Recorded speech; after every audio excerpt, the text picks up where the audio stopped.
My name is Anna. I'm an editor at one of the big publishing houses downtown, just a regular girl who likes to keep things straightforward. Life's always been a hustle, what with juggling deadlines and squeezing in some me time. That's probably why I never really got into the whole dating scene much. I preferred my own company, usually with a good book or a quiet walk in the park near my apartment. But that all changed one sunny Saturday that seemed just like any other. I was deep into a podcast, strolling along without a care in the world. The park was buzzing with people and their pets, kids running around, it was lively.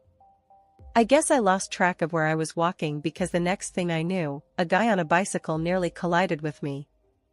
"Watch it," he yelled, swerving at the last second. His tone was harsh, the annoyance clear in his voice. "I'm so sorry," I blurted out, pulling out one earbud. I hadn't realized I'd wandered onto the bike path. He stopped his bike and turned around, looking more amused than angry now. "You gotta watch where you're going. This path's a jungle sometimes." "Yeah, my bad. Totally my fault," I admitted, feeling a bit embarrassed. I brushed a stray lock of hair from my face and gave him a sheepish smile. He laughed, and just like that, the tension dissolved. "I'm Tom," he said, extending a hand. "Anna," I replied, shaking his hand. His grip was firm, confident. "So, Anna, always this distracted, or is it just my charming presence?" He had this cheeky grin that made me chuckle. "Just a long week at work. My brain's off enjoying the weekend already." "Fair enough. I was just about to grab a coffee at that place over there." He pointed to a small cafe at the edge of the park. "Care to join me? You know, as a peace offering for almost sending me flying." I considered it for a moment. He seemed nice, and honestly, I could use a coffee. Sure, why not? I could use a good coffee story to tell. As we walked to the cafe, Tom was easy to talk to. He told me about his job at a car sales company and how he liked to spend his weekends biking or hanging out with friends. He wasn't from the city, he moved here because he thought it offered more opportunities. "You know, big city dreams and all that," he said with a smirk. I shared a bit about my job too, how I loved books and ended up making a career out of that passion. "Beats being stuck in a cubicle doing something you hate," I added.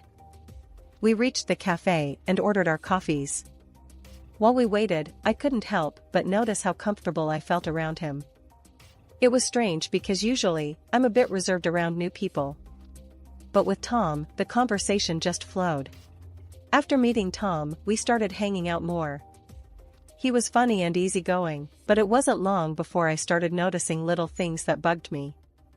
It was nothing major at first, just small comments here and there that made me raise an eyebrow. One Saturday, we decided to go out for dinner, and somehow, the topic of careers and family came up. We were just chatting about work and life, nothing serious, or so I thought. "So, how's the book world treating you?" Tom asked, taking a sip of his beer. "It's busy, as always. Deadlines don't stop for anyone," I replied, poking at my salad. "Yeah, I get that. But you wouldn't want to be stuck in that forever, right? I mean, eventually, you'd want to settle down, maybe cut back on the work hours," he said, casually. I paused, fork midair. "Not really, Tom. I love what I do. I don't see myself giving it up anytime soon or ever, really." Tom shrugged. "Sure, but what about when we have kids? Wouldn't you want to be around more?" The question caught me off guard. "We?" I chuckled nervously. "That's jumping way ahead, don't you think?" He laughed it off. "Yeah, you're right. Just thinking out loud, I guess." I tried to shake off the discomfort, but it lingered. A couple of weeks later, Tom invited me to have dinner with his parents. I figured it was a good sign, things getting serious and all. I was nervous, but hopeful. That dinner, though, it opened my eyes a bit more. His parents lived in a cozy, well-kept house in the suburbs. His mom, Mrs. Reed, was all smiles when we arrived. Anna, so lovely to finally meet you. Tom has told us so much about you, she gushed, pulling me into a hug. Thank you for having me, Mrs. Reed. It's great to meet you too, I managed to say, returning her smile. Dinner was served, and everything was going well until Mrs. Reed started talking about family and marriage. You know, Tom was always the responsible one, she began, serving herself some more potatoes. We've always told him the importance of finding a good girl who knows her way around the house. Tom's dad nodded. Absolutely. It's about building a good foundation, you know? A man needs to provide, and a woman, well, she takes care of the home. I glanced at Tom, hoping he'd say something, but he just focused on his food. Mrs. Reed continued. It's how we raised our boys. Family first, right Tom? Right, Mom, Tom said, finally looking up. His agreement felt like a punch to the gut. I tried to keep my cool. It's interesting because I've always been pretty career-oriented. I love my job, and I believe in contributing equally. Mrs. Reed smiled, a bit too sweetly. Of course, dear. But you'll see, priorities change when you start having children. It's only natural for a woman to want to stay at home with her babies. The rest of the evening, I felt like I was in a fog. We left shortly after dinner, and on the drive back, the air between us was tense. Your mom has some strong opinions about family roles, I said, breaking the silence. Do you see things that way too? He hesitated, then said, I think there's some truth to it. I mean, it worked for my parents. Despite the uneasy dinner with Tom's parents, our relationship marched forward. Somehow, the good times seemed to outweigh the bad, and I found myself agreeing to marry him. Looking back, love must have blinded me because those warning bells were still ringing in the back of my mind. The wedding planning started, and it was all a whirlwind. Tom wanted something simple, and so did I. We decided on a modest ceremony with just close family and friends. As the day approached, the real pressure began to mount, not about the event, but about what our lives would become afterward. After the ceremony, at the reception, Tom's mom pulled me aside. Her smile was wide, but her eyes were serious. Anna, dear, I'm so happy for you both. Remember, a good wife supports her husband no matter what. Thank you, Mrs. Reed. I intend to be a supportive partner, I replied, trying to keep my voice steady. And remember, dear, when the babies start coming, it's best if you're at home. You can't trust strangers to raise your children. Her words felt like a warning, and the finality in her tone made my stomach turn. I just nodded, not trusting myself to speak. Later, Tom and I had a moment alone. Your mom talked to me about kids and me not working, I started, watching his reaction closely. Yeah? She's just looking out for the future. She means well, Anna. You know how moms are. Tom brushed it off, taking a sip of his champagne. But you know I'm not planning to quit my job, right? Even when we have kids, I pressed, needing him to understand. Tom paused, his face serious. We'll see, Anna. Things change. We'll do what's best for our family. After our wedding, Tom suggested we move to a larger apartment, closer to his work at the car sales company.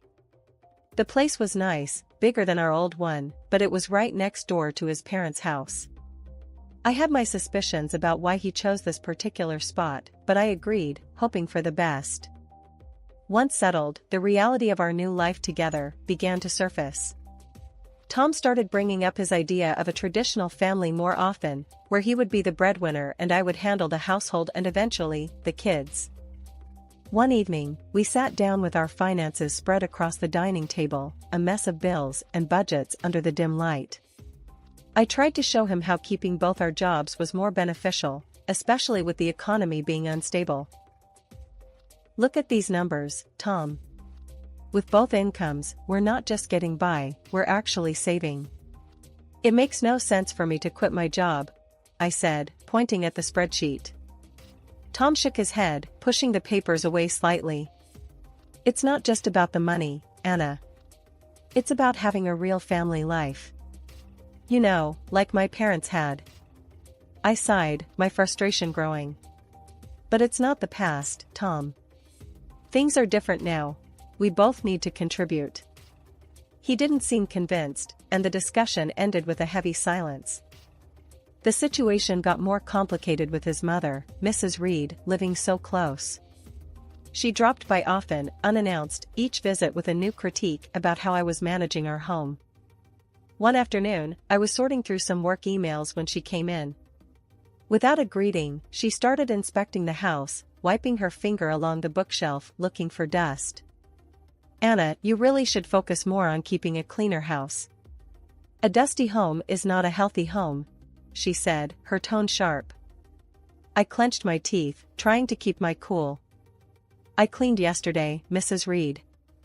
And I work full-time. It's just a little dust." "That's just it, you work too much. If you were home more, maybe things wouldn't slip through," she countered, walking over to the linen closet next. She pulled out a sheet, checking for any signs of improper laundering. I followed her, my hands balled into fists at my sides. "I manage my time just fine, Mrs. Reed. Tom and I are both happy with how things are." She tooted, shaking her head as she moved to the kitchen to scrutinize the contents of our fridge. "A woman's place is taking care of her home and her husband. These modern ideas about women needing careers are nonsense." Every comment stung, and I felt my defenses rise. "Maybe that worked for you, but I'm not you. I won't just quit my job to become someone I'm not." When Tom came home that evening, I tried to explain how suffocating his mother's visits were becoming. He listened, but his response chilled me. "Mom's just trying to help, Anna. She has a lot of experience running a home. But it's our home, not hers. I need you to stand up for me, for us," I pleaded. Tom looked torn, but he finally said, "She's my mom, Anna. She means well. We should at least consider her advice." The argument that night was long and painful. We went to bed angry, the first of many silent nights. As the days turned into weeks, I felt more like an intruder in my own home, constantly judged and found wanting. The pressure to conform to an outdated idea of a wife was relentless, and my resolve to maintain my independence was tested every day. As the months rolled by, Tom's nagging about me not pulling my weight at home started to increase. He'd come home from work, look around with a scowl, and comment on the dusty shelves or the dinner that was either too bland or overcooked, because I'd rushed it after a long day at the publishing house. His favorite refrain became, "If you can't manage both, maybe you shouldn't be working." One evening, after a particularly harsh critique of some slightly undercooked pasta, Tom let it drop. "Anna, I'm serious. If you can't meet me halfway and take care of the house properly, maybe we should rethink this whole arrangement," he said, implying that a divorce was on the table. I loved Tom, despite everything. I didn't want our marriage to fail over something like this, so I made a decision that pained me deeply. The next day, I talked to my boss, Ellen, about quitting my job to become a full-time housewife. Ellen was shocked and tried to persuade me otherwise. "Anna, you're one of our best. Are you sure about this?" she asked, concern etching her features. "I don't see any other way, Ellen. I have to try to make things work at home," I admitted, feeling defeated. Ellen, ever the problem solver, proposed a compromise. "What if you could work from home? Manage your projects remotely. It's becoming more common now. You wouldn't have to quit." The idea seemed like a lifeline. I agreed to the arrangement but decided not to tell Tom. Instead, I told him I had resigned. He was overjoyed, thinking I had chosen our home life over my career. So, I started my new job as a housewife, seeing Tom off to work each morning and greeting him when he came home. But as soon as he left, I'd power up my laptop and dive into my editing work. It was a strange double life, but it worked. The money I earned from my remote job, I secretly saved in a separate bank account, just in case. However, living on just Tom's salary was tougher than we'd thought. Despite my best efforts to economize, 3 months later, we were scraping the bottom of the barrel. I tried to bring up the topic gently. Tom, I think it might be necessary for me to go back to work. We're running through our savings too fast. Tom's reaction was swift and angry. That's because you're spending too much. You need to learn how to save properly, he snapped. I was stunned. I hadn't bought anything for myself in months and always hunted for the cheapest deals at the supermarket.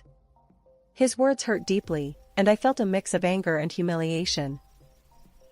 The next day, his mother came over with a mission to teach me proper budgeting. She dragged me to the store and pointed out the cheapest, often poorest quality products. Buy these, Anna.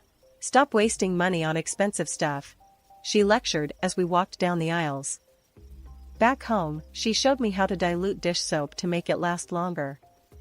You use too much. You need to make do with less, she instructed, her tone patronizing.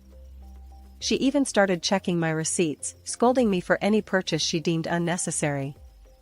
Why are you buying this? Just stick to basics, she would say, shaking her head in disapproval. Living like this was unbearable. Every day felt more suffocating than the last. I was losing my sense of self to their imposed austerity, living under constant surveillance. The situation was becoming untenable. I was trapped in a life of pretended submission, and every part of me screamed for escape.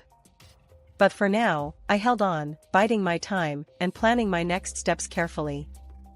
It all reached a boiling point one drizzly Tuesday evening. I was on the phone in the living room, pouring my heart out to my mom.